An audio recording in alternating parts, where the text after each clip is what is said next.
Predator is considered by many to be one of the greatest action horror movies of all time. I watched the film a few years ago for the first time and I really disliked it. However, I gave it another chance and I did really enjoy it. The film is set in a Central African jungle where Arnold Schwarzenegger leads an elite team to find and save a presidential cabinet minister who was abducted by guerrilla forces. While there, his team slowly gets killed off by an invisible being. The second half of the movie becomes an incredibly claustrophobic bloodfest where you're never sure when the monster will attack or even what it looks like.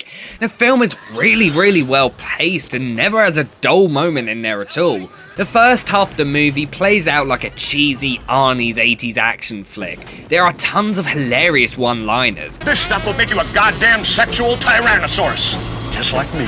There's also a lot of blood, guns and explosions. If you like Arnie Cheese Fest, then this part of the movie is definitely for you. The second half of the movie is when the horror part really kicks in. The film slows down and builds up a tension and atmosphere leading up to a creepy final scene. The special effects and creature designs are literally phenomenal. For a film from 1987, the effects are really jaw-dropping. They hold up really well today. James Rolfe said that the movie has the tone and atmosphere of the original Alien, but all the action scenes from Aliens.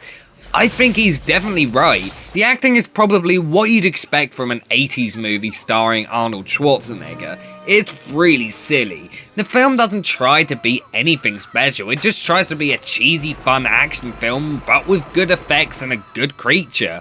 The film instantly sets itself up for a sequel. The film never actually explains what the creature is, why it's on Earth, and why it's skinning American soldiers. It just makes it even creepier.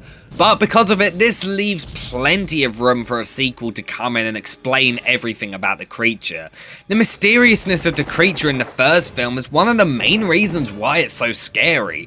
Sadly though, if the creature wasn't as unique as it is, the film would be a slightly above average action movie. The plot is very thin, which kind of works, but at the same time kind of doesn't. The characters are extremely bland and are literally just walking corpses. It's obvious right from the start who's going to survive and who's going to die. It's a film that stars the biggest action star of the 80s and maybe even of all time. It's kind of obvious he's gonna get out alive. There is a reboot currently in the works which is being written and directed by Shane Black.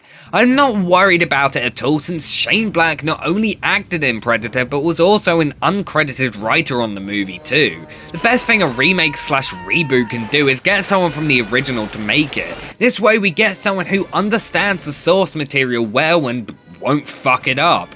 Predator is a good film. It's not fantastic but it's still a fun watch. Arnie sadly has been in much better movies, but I think it's safe to say he's been in much worse movies. Let's just thank God he doesn't give birth in this movie. I give Predator an 8 out of 10.